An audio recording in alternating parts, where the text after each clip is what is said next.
dynamique de création de groupes d'initiatives locales.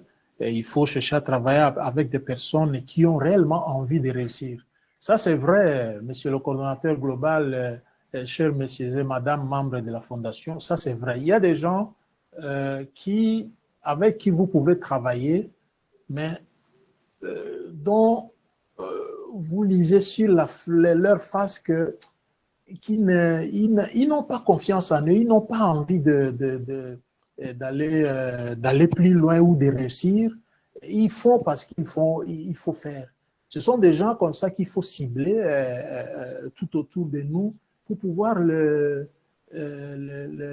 pouvoir s'en occuper à travers une thérapie de choc afin de les sortir de cette maladie-là. Voilà, donc c'est très important de travailler avec des gens qui manifestent cette envie-là de réussir. C'est vrai qu'il y en a d'autres, quand ils commencent, ils sont motivés, mais face aux difficultés, ils reculent. Bon, surtout les plus faibles, parce que ce n'est pas donné à tout le monde de tenir devant les difficultés, hein. Mais en réalité, devant les difficultés, il faut toujours fournir encore un peu plus d'efforts pour pouvoir sauter les obstacles. D'ailleurs, en ce moment-là, c'est en ce moment-là que très souvent que Dieu intervient. Quand vous arrivez vraiment au bout et qu'il se rend compte que vous vous battez malgré les difficultés, il vous vient en aide. Voilà, donc il faut travailler avec des gens persévérants. C'est très important de travailler avec les assidus, les persévérants, les déterminés, qui ont la capacité de travailler, qui ont la capacité de contribuer à l'organisation.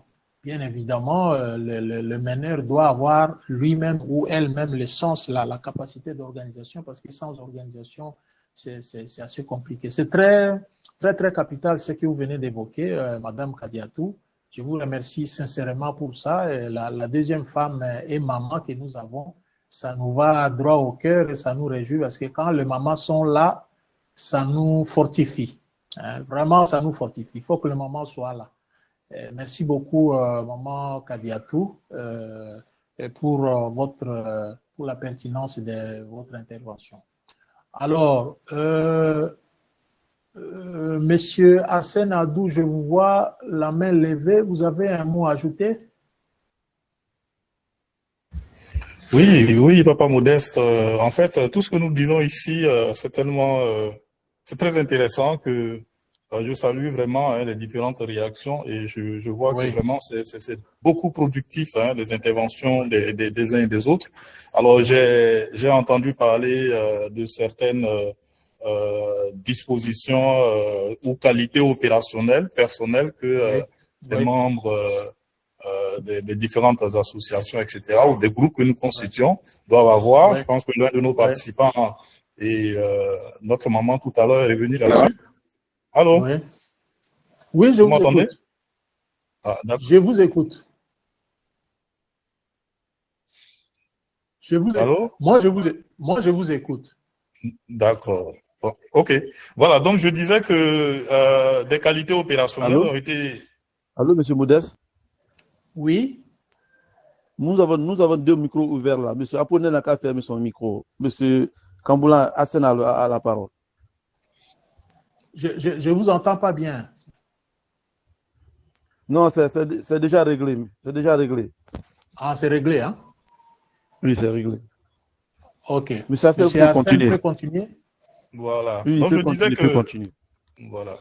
Alors, nous disons des choses très intéressantes ce soir et je suis vraiment très content d'entendre cela, notamment les différents points évoqués par mes prédécesseurs, la maman qui a juste intervenu et le premier aussi, non, celui d'avant. Donc, il parlait donc des qualités opérationnelles qu'on peut voir comme des conditions pour appartenir à un groupe. Il a parlé d'être bénéficiaire, d'être disponible, être engagé. Je pense que ça, c'est des éléments très importants qui peut produire l'action quotidienne du groupe. Parce qu'un groupe qui naît a besoin d'agir de façon quotidienne. Il ne doit pas avoir des temps morts assez longs et donc qui affaiblissent la dynamique du groupe. Voilà. Quand on dit par exemple qu'il faut être connecté aux réalités du terrain, voilà, généralement, les meilleurs groupes communautaires sont souvent composés de personnes qui vivent réellement le problème. Hein. On a parlé de jeunes de quartier, je crois qu'Amara a donné l'exemple de la Guinée. Hein. Lorsque c'est un problème qui concerne les femmes, il faudrait que des femmes soient concernées. Et même quand c'est un problème qui concerne une maladie, une pathologie particulière, on peut impliquer les patients ou les parents des enfants, etc., des relais communautaires. Donc, lorsqu'on lutte contre la grossesse, par exemple, les grossesses précoces, il faut impliquer les jeunes filles, voilà, parce que sinon, vous risquez de produire des solutions qui sont déconnectées de leur réalité. Donc, il est bon de les impliquer. Voilà. Exact. Mais là, je voudrais aussi réagir sur votre intervention qui a dit qu'effectivement, il n'est pas toujours nécessaire que ce soit des bénéficiaires directs. C'est vrai que c'est important de les inclure. Voilà. Mais ça peut limiter artificiellement les profils qui sont véritablement capables. Alors, je m'explique. Un enseignant, par exemple, peut lutter contre les grossesses précoces sans avoir vécu cela, par exemple. Voilà, il n'a pas vécu cela, mais c'est un enseignant, il enseigne des élèves, des jeunes, des adolescents et autres. Il peut être très engagé. Voilà, on voit des médecins qui sont impliqués dans la lutte contre le VIH, le paludisme, etc. Voilà, il peut ne pas faire la maladie ou avoir sous son toit quelqu'un qui fait la maladie, mais il est très impliqué. Voilà, l'assainissement, par exemple, l'exemple d'Amara, effectivement, il peut arriver que ce ne soit pas tous les jeunes qui vivent dans un quartier insalubre, mais un jeune qui ne vit pas dans ce quartier peut être aussi très motivé et très impliqué, très engagé. Donc, c'est pas tout le temps que ce sont des bénéficiaires directs, voilà, parce que d'autres personnes peuvent bien comprendre la réalité du problème et puis parler avec beaucoup plus d'authenticité et puis inspirer confiance. Quand vous prenez un médecin dans votre projet de lutte, je sais pas moi, contre l'insalubrité, mais c'est une personne qui inspire confiance. Voilà, est-ce que vous voyez? Voilà. Alors, il a aussi parlé de crédibilité du comportement. Effectivement, c'est très important hein, parce qu'il faut inspirer le respect, l'honnêteté dans la communauté dans laquelle vous êtes pour que vous soyez crédible de porter un projet. Voilà. Sinon, très souvent, vous perdez une réputation, vous n'avez pas une bonne réputation. Et très souvent, quand on constitue des groupes où il y a des gens qui n'ont pas une bonne crédibilité ou une bonne honnêteté, ça crée après des conflits. Hein. Le manque de respect, parfois même dans la manipulation de l'argent, lorsqu'il y a de l'argent qui sort, tout ça. Et donc, un autre point aussi que je pense aussi qui est important, c'est l'engagement dans la durée. Très souvent, les gens, c'est pas enthousiasme au début. Ils viennent, il y a de l'enthousiasme. Comment est-ce qu'on va bénéficier avec tout ce qui dit là, qui ne sort pas? Vous ne l'entendez pas? Peut-être que c'est M. Apollinaire qui ne m'entend pas. Est-ce que les autres panélistes... Oui, on vous entend très bien, M. Adou. On vous entend très bien. Bon, oui, on vous reçoit très bien. Je ne sais pas si c'est enregistré. Si c'est enregistré, peut-être qu'après, on lui fera écouter. Oui. Le bien sûr, c'est enregistré. C'est enregistré. Voilà. Allez, donc je disais que très souvent, en fait, l'autre élément important, c'est l'engagement dans la durée. Ça, c'est vraiment primordial. Parce que très souvent, c'est l'enthousiasme des débuts. Hein. Voilà. L'ouvrier de la première, l'ouvrier de la première heure, il est très engagé au début. Après une semaine, 2 semaines, 3 semaines, après, il ne vient plus aux réunions, etc. Et très souvent, au départ, il pense qu'il y a de l'argent à se faire. Bon, quand il vient, il voit qu'il n'y a pas d'argent, les activités deviennent difficiles, il faut nettoyer des caniveaux, il faut pousser des brouettes. Sa participation baisse. Et c'est là, ceux qui n'ont pas une bonne moralité commencent même déjà à faire des critiques. Ils commencent déjà à critiquer, etc., etc. Donc, je pense que comment donc réussir à maintenir la discipline peut emmener un groupe à pouvoir s'engager dans la durée. Et il y a un autre aspect aussi qui est très important, c'est le travail collectif. Voilà. Exact. Il y en a qui ne savent pas travailler dans la collectivité. Avec les autres. Avec les autres. Voilà. Quand on est dans un groupe, il faut avoir de la patience. Il faut avoir de l'écoute. Il faut savoir gérer les désaccords. Il ne faut pas mettre en premier essor son ego. Les égos détruisent le groupe. Moi, je veux telle place, moi, je veux telle position. Parce qu'on a un ego, c'est dangereux. Donc, vraiment, il faut éviter les égos aussi. Et il faut avoir beaucoup de patience et beaucoup d'écoute aussi. Voilà.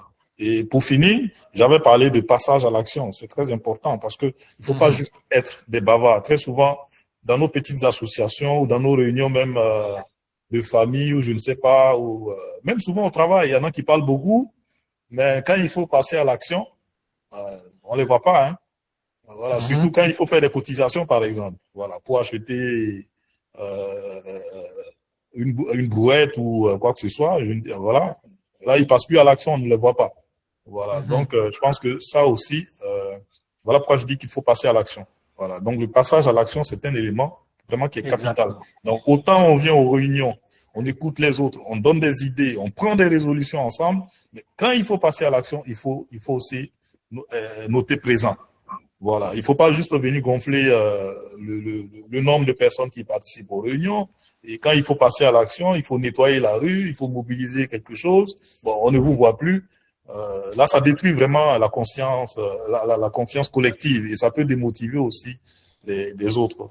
Donc, voici un peu quelques éléments additifs que je voudrais ajouter donc à ces aspects-là. Donc, il y a des qualités opérationnelles individuelles et il y a aussi des qualités opérationnelles collectives qu'il faut aussi prendre en compte. Merci beaucoup. Vraiment. C'est très enrichissant.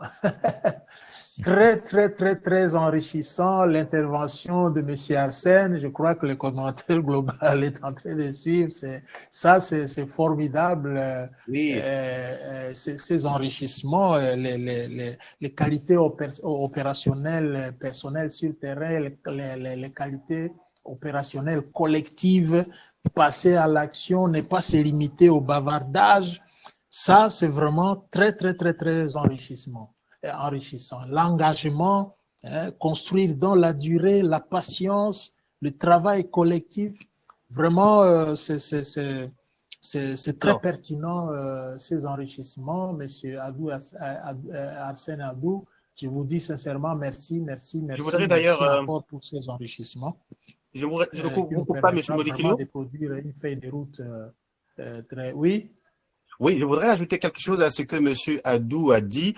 Alors, c'est pas forcément l'aspect prioritaire du travail des bénévolats que nous faisons ici, mais il faudrait que toutes les personnes qui souhaitent s'investir sachent qu'il existe quand même des aspects du financement qui pourraient aller à l'autonomisation des porteurs de projets du point de vue des finances. Alors, c'est pas forcément un aspect qu'on va mettre en avant parce que ça va de soi. Cependant, voilà, c'est quelque chose que je voulais juste mentionner parce que une personne qui s'implique dans le communautaire à temps plein et qui suit un projet, ben on s'attend aussi qu'il puisse vivre. On s'entend. Alors, c'est là d'un peu de soi qu'il y a des aspects du financement des projets qui va dans certaine autonomisation financière des personnes qui vont être des porteurs de projets. Disons-le comme cela, sans trop mettre l'accent dessus. Exact. Voilà. Merci beaucoup. Merci beaucoup, monsieur le coordonnateur global. De toutes les manières, c'est ça. Je crois que tous les membres actuels de la Fondation Chantal Massebou qui sont à la tête ou qui font partie des associations le savent très bien que l'humanitaire, c'est le don de soi. Mais au-delà de ça, il y a aussi l'aspect financement. Donc ça, on ne peut pas oublier. Vraiment, merci de nous avoir rappelé ça. Et je rappelle que sur 16 personnes, il n'y a que 7 qui ont intervenu.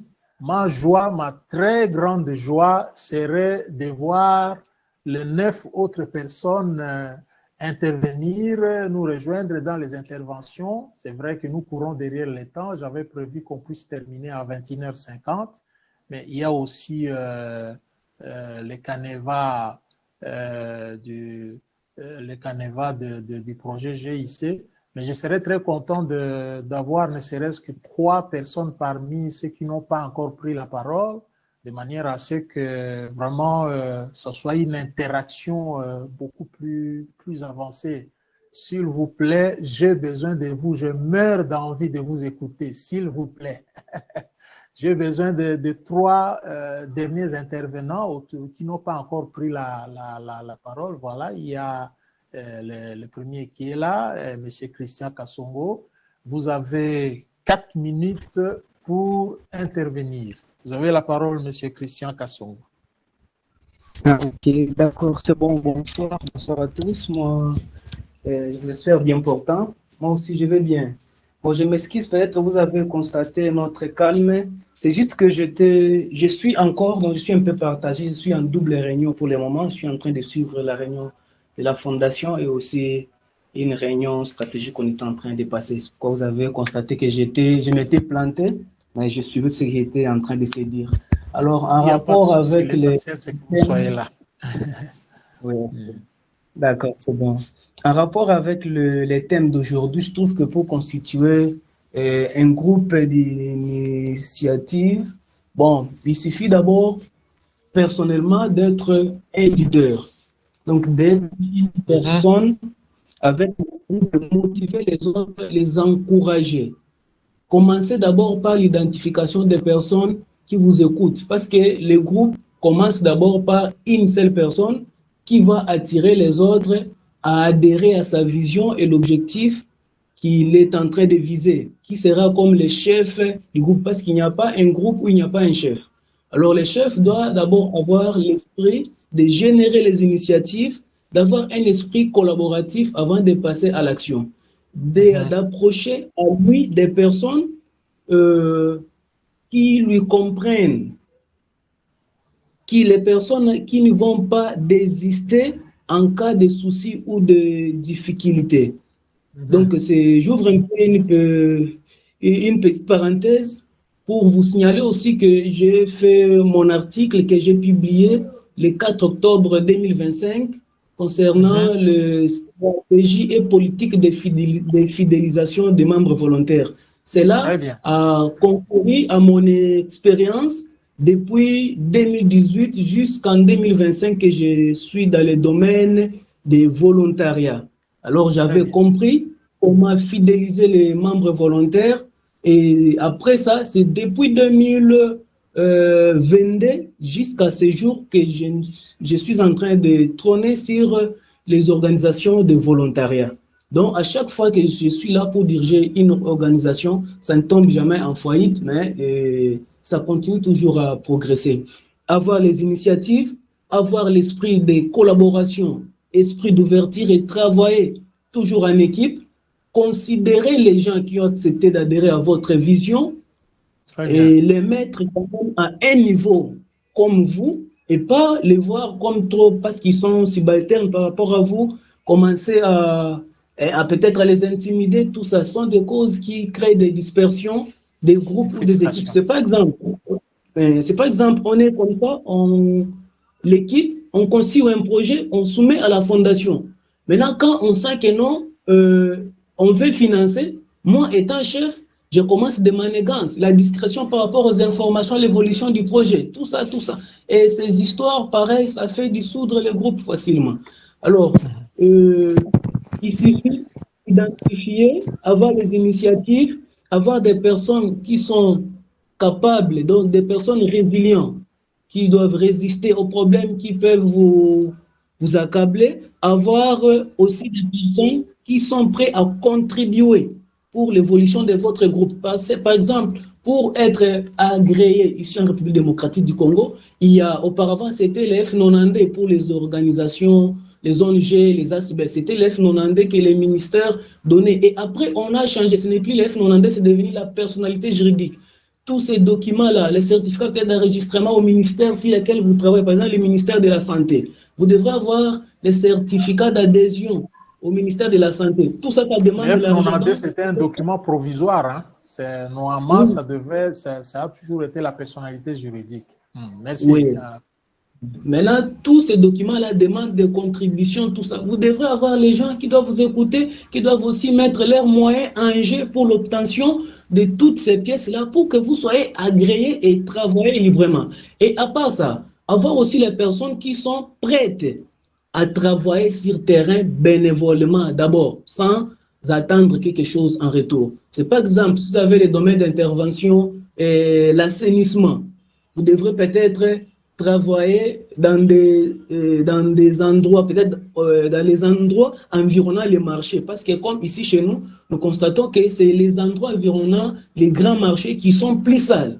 Parce que tout ce qui est comme déchets au marché, on jette en désordre, parfois l'eau de ruissellement vient, emporte ça et ça crée vraiment des saletés nécessitant des maladies, par exemple des fièvres typhoïdes, tout ça. Maintenant, si vous devrez avoir des membres ou des personnes qui sont aux alentours de vous capables que si vous donnez une initiative, allons-y, travaillez telle part, allons-y et rendre propre tel endroit pour éviter des maladies, pour éviter l'insalubrité dans ces milieux-là, que ces gens-là vous comprennent et acceptent d'aller ensemble avec vous, mener cette activité-là.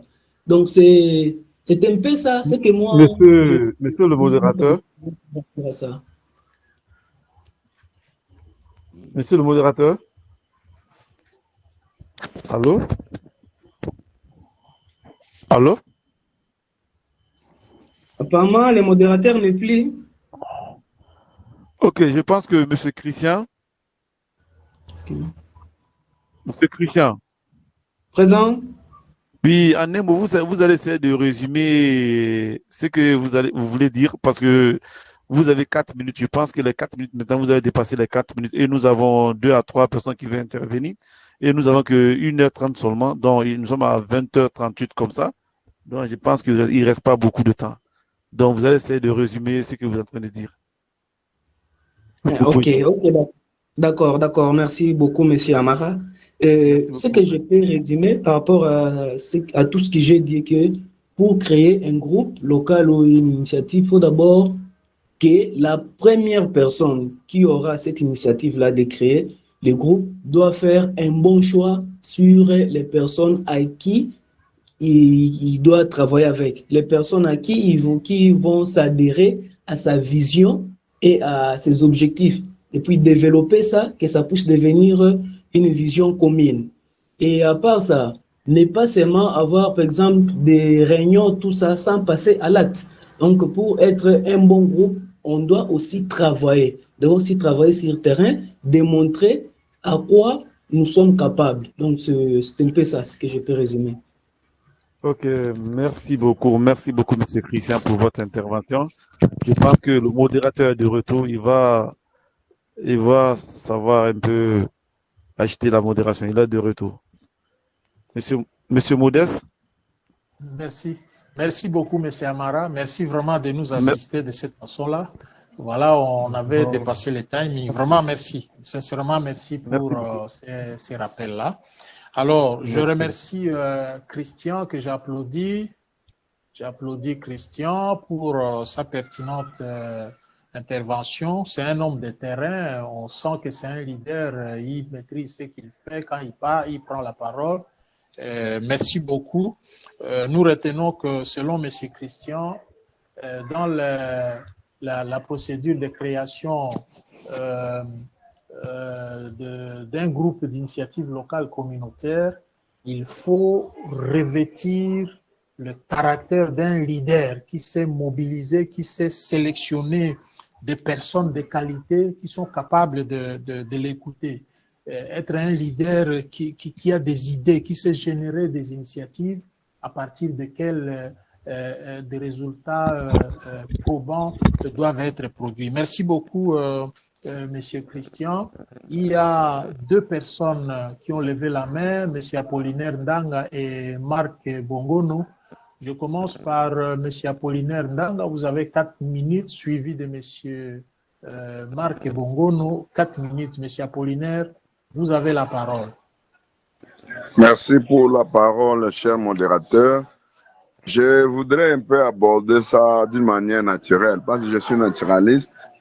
Même quand les anges étaient créés au ciel, il y avait Michael qui était le chef d'ange. C'est-à-dire quelqu'un que les anges devaient connaître. Donc, on ne pouvait pas prendre autre chose pour gérer les anges. Même quand Dieu a créé les animaux, il a mis le lion, qui est aussi un animal, pour être leur dirigeant. Espérant que les animaux vont écouter les lions. Quand il a créé les oiseaux, il a mis l'aigle, qui est en train de gérer les oiseaux, pour qu'il ait l'air semblable. Et j'estime que si chaque groupe devait choisir quelqu'un, par exemple les agriculteurs, pouvaient choisir quelqu'un pour être leur Dieu ou bien leur chef, ils prendraient un agriculteur pour être leur chef. Pourquoi? Parce que quand ils auront besoin de pluie, cet agriculteur qui est leur chef leur donnerait les pluies au moment opportun. Parce qu'il connaît vraiment les besoins de ces groupes.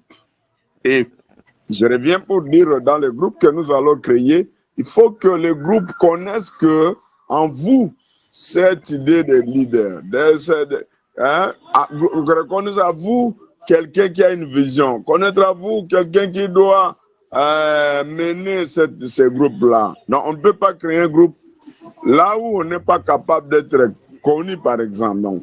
Et là, si on ne connaît pas les gens, si on n'a pas, on n'est pas né pour conduire les gens, alors ce n'est pas, c'est vain. Les efforts qu'on veut faire là, c'est vain.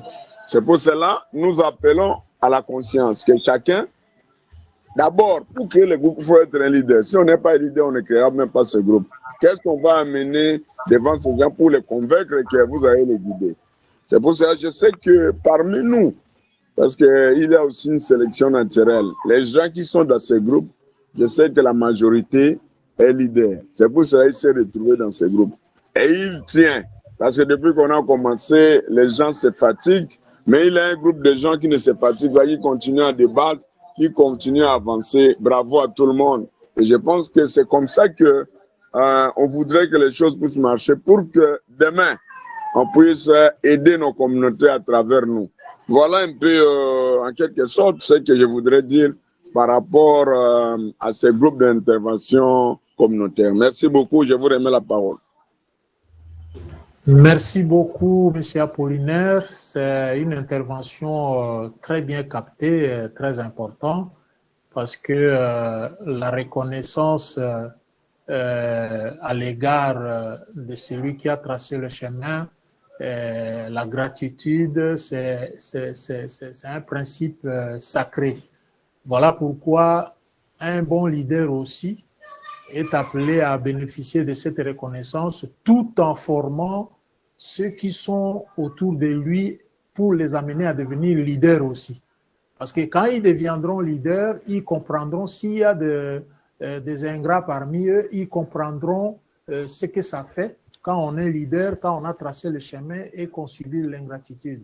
Voilà, c'est un très bon conseil qui nous ramène au travail collectif, à la qualité opérationnelle collective que M. Arsène avait évoquée. Merci beaucoup pour la pertinence de cette intervention.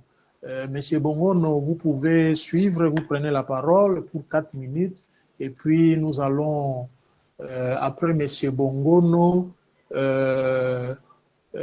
Apollinaire, vous pouvez baisser la main. Après M. Bongono, nous allons essayer de parler du Caneva,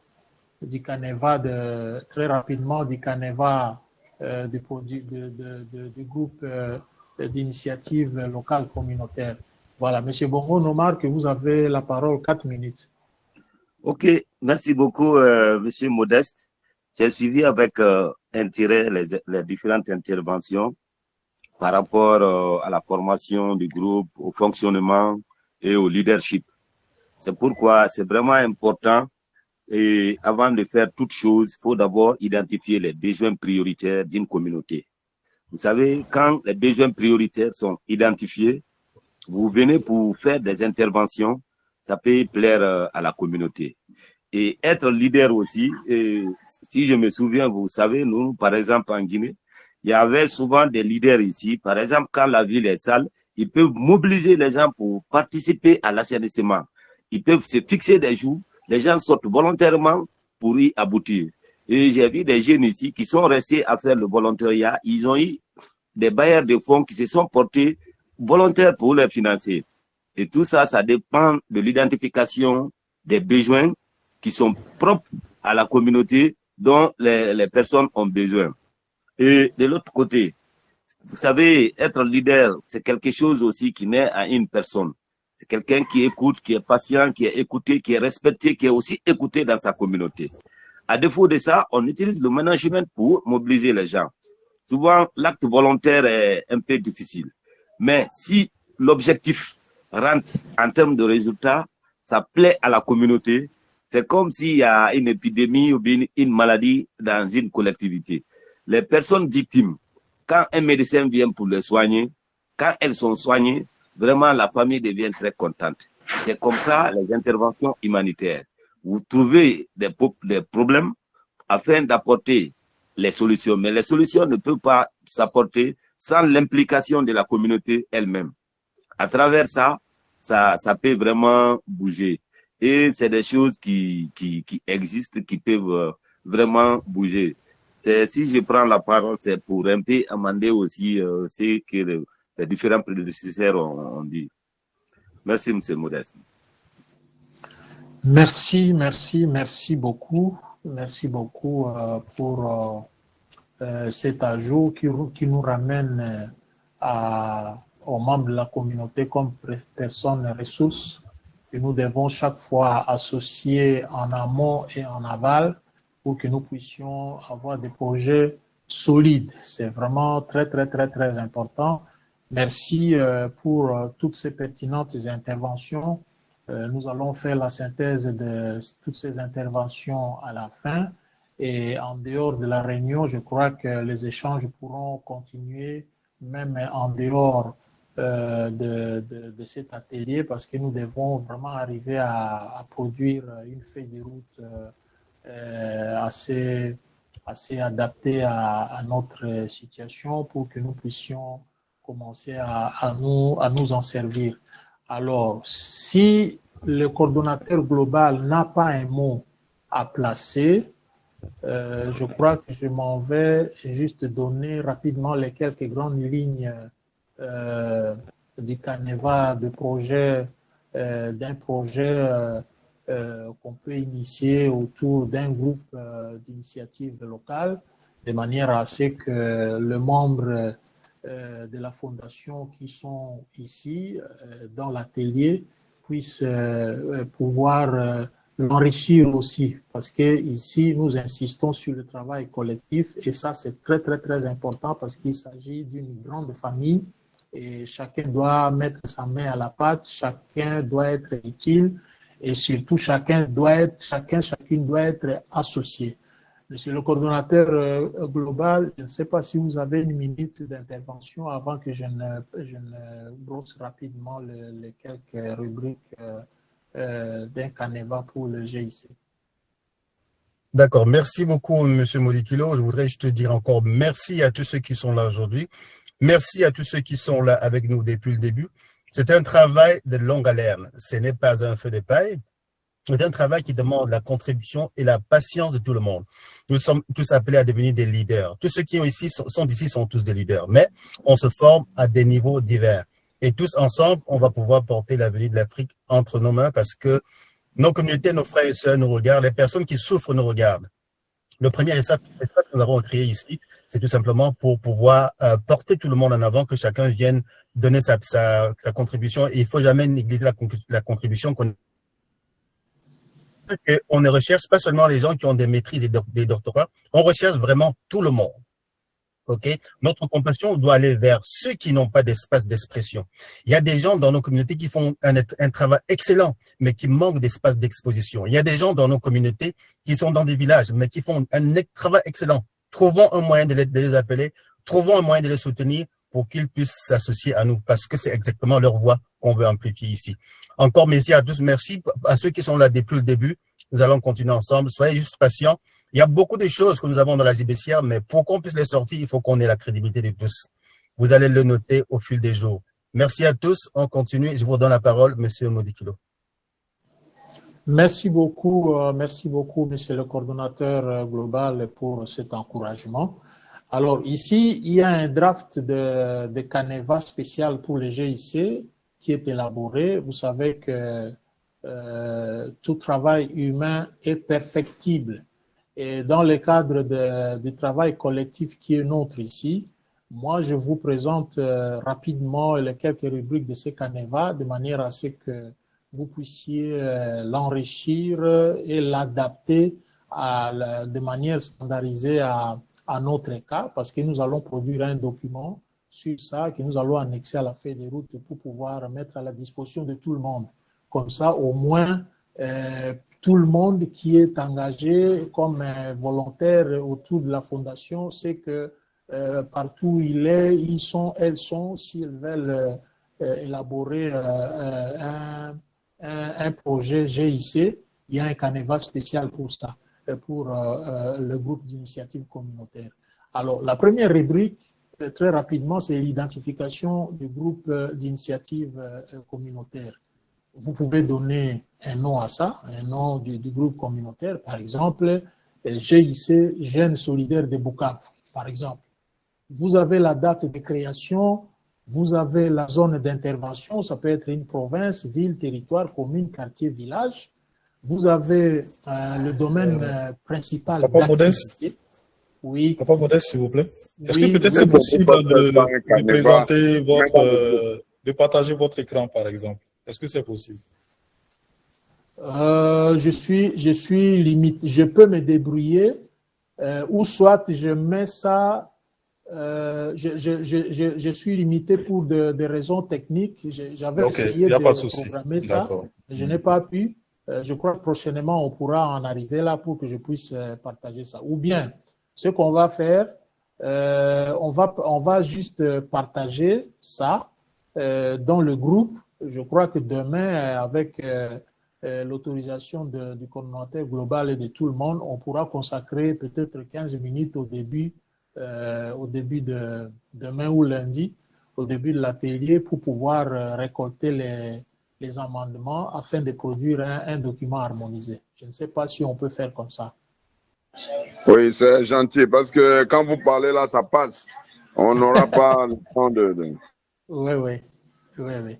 Je crois qu'on fait comme ça. Bon, alors, je crois que le coordonnateur global a ça, il pourra balancer ça sous forme. On va convertir ça en document numérique pour qu'on puisse balancer ça afin de permettre à chacun de pouvoir y apporter des éléments supplémentaires pour qu'on ait un document harmonisé, adapté à nous, qu'on va annexer à la feuille de route. Voilà. Quant à moi, avant que le coordonnateur global ne puisse clôturer, ça a été un réel plaisir pour moi de cheminer avec vous ensemble du début jusqu'en ce moment. L'atelier a été réellement interactif. L'atelier a été vraiment collaboratif. Bon, ceux qui n'ont pas parlé, c'est pas un problème, ils pourront parler la prochaine fois. On tend vers la fin. Je crois que comme l'atelier est enregistré, on va voir avec le coordonnateur global, peut-être pour produire directement un document de tout ce qui a été dit aujourd'hui, pour qu'on considère qu'en sortant de cet atelier, il y a quelque chose qui a été dit, qui a été prédécidé, et que nous pourrons finaliser dans l'avenir. J'ai dit vraiment merci à tout le monde, tous les intervenants aussi, par rapport à la pertinence de leurs interventions. Ça m'a régaillardi et j'en suis vraiment fier. Je suis fier d'appartenir à cette famille et vraiment j'en suis très content. C'est un réel plaisir pour moi. Coordonnateur global, je vous donne la parole pour les 4 dernières minutes qui restent. Allô, monsieur Modeste? Oui. Monsieur Modeste, ça n'a pas été du tout facile pour moi aujourd'hui, mais j'ai forcé la situation. J'ai suivi un peu avec l'intérêt. Je vous félicite, je vous encourage, je vous remercie beaucoup pour votre brillante modération. Comme j'aime le dire toujours que vous êtes le plus grand baobab, le baobab de cette conférence. En Afrique, on dit que c'est la vieille mamie qui produit des bonnes sauces. Donc, d'après nos ancêtres, c'est ça qu'on nous disait souvent. Donc, je vous remercie beaucoup. Je vous remercie beaucoup. Vous êtes l'un des accélérateurs de la Fondation Chantal Mazembo, aux côtés du Congo. Donc, on vous remercie beaucoup pour votre engagement fourni par que vous êtes en train de faire pour la Fondation. En plus de ça aussi, encore, je dis merci à chaque participant, merci aux intervenants qui ont pu au moins donner leur point de vue pour que chacun aille puiser un peu de connaissances pour pouvoir arranger sa situation ou pour pouvoir soulager sa communauté. N'oublie pas que la Fondation Chantal Mazembo est là pour nous tous. C'est une fondation à dimension internationale qui regroupe 3 continents, l'Asie, l'Afrique et l'Amérique du Nord. Donc, c'est une fondation, c'est une accélération, c'est le moteur. C'est le moteur. Donc, approchons-nous à la Fondation Chantal Mazembo, donc monter nos projets, comme Professeur Modeste vient de le dire, encourageons nos collègues, félicitons nos collègues, encourageons nos collègues pour que nous venons en face pour trouver nos problèmes à nos solutions. Merci beaucoup, merci beaucoup. Je remets la parole au Cordi. Merci beaucoup, Papa Amara. Merci beaucoup. Humblement merci, vraiment humblement merci. Humblement merci. On accorde la parole au vrai Baoba, le coordonnateur global. Comme ça, en 2 minutes, il peut dire il va clôturer la séance.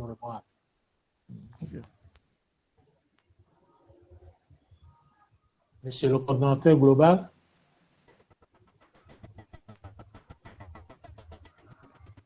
Monsieur le coordonnateur global, vous êtes là? Demain, ça sera aussi mon tour de la modération. Oui. Je voulais aussi Monsieur le Cordon.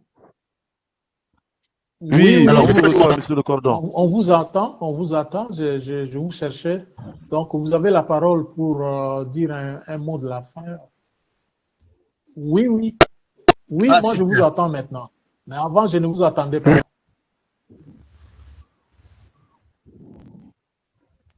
Là, on ne vous entend pas. Je pense que le Cordon a quitté la séance. Oui, il a quitté.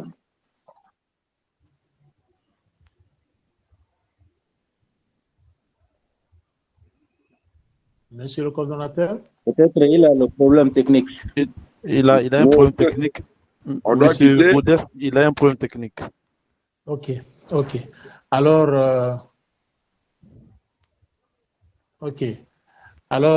je crois que le coordonnateur global a un problème technique. À son nom, je dis merci beaucoup. Soudons-nous les coudes. Soyons assidus. Tenons bon.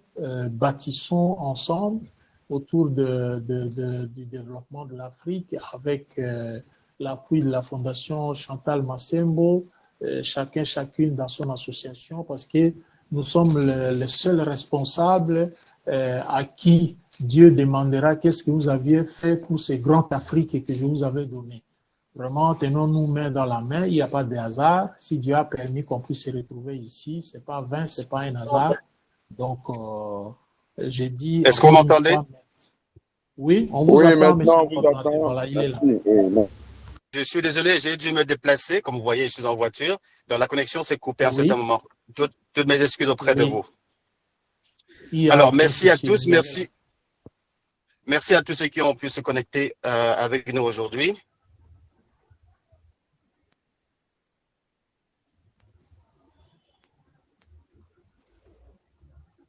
Voilà, merci beaucoup, merci à tous.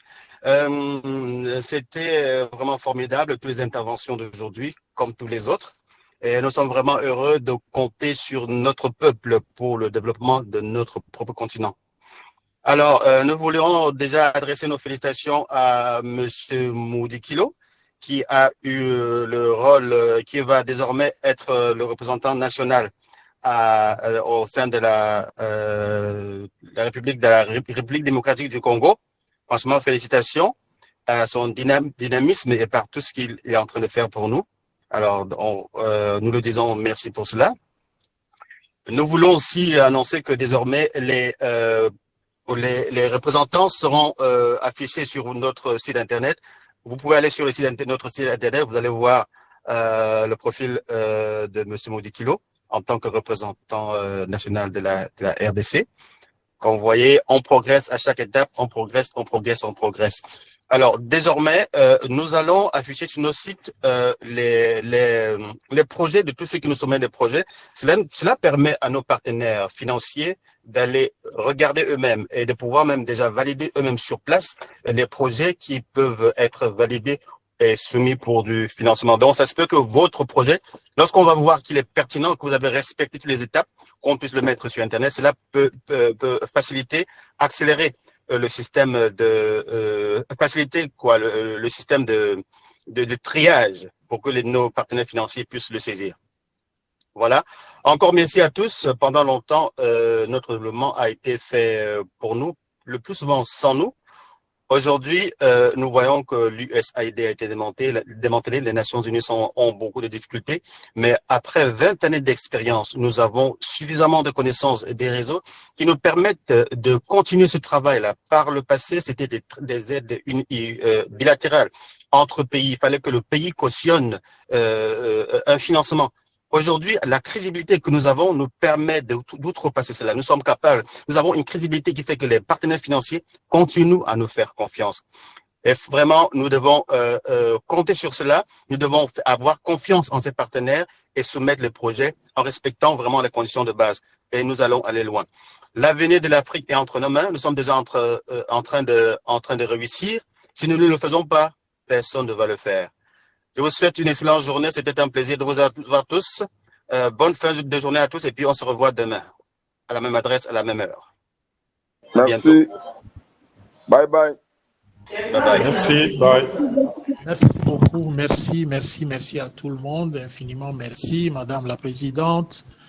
Merci beaucoup, Monsieur le coordonnateur global. Merci à mes distingués et estimés frères et sœurs, messieurs, mesdames, membres de la Fondation. Merci beaucoup. Dans les heures qui suivent, je vais partager mon message par rapport à ces messages solennels de la Fondation. Je vous remercie beaucoup. On est ensemble et on continuera à travailler ensemble. Merci. Merci beaucoup. Merci. Bonne soirée à tous. Merci beaucoup, Monsieur le coordonnateur global. Merci, Padre.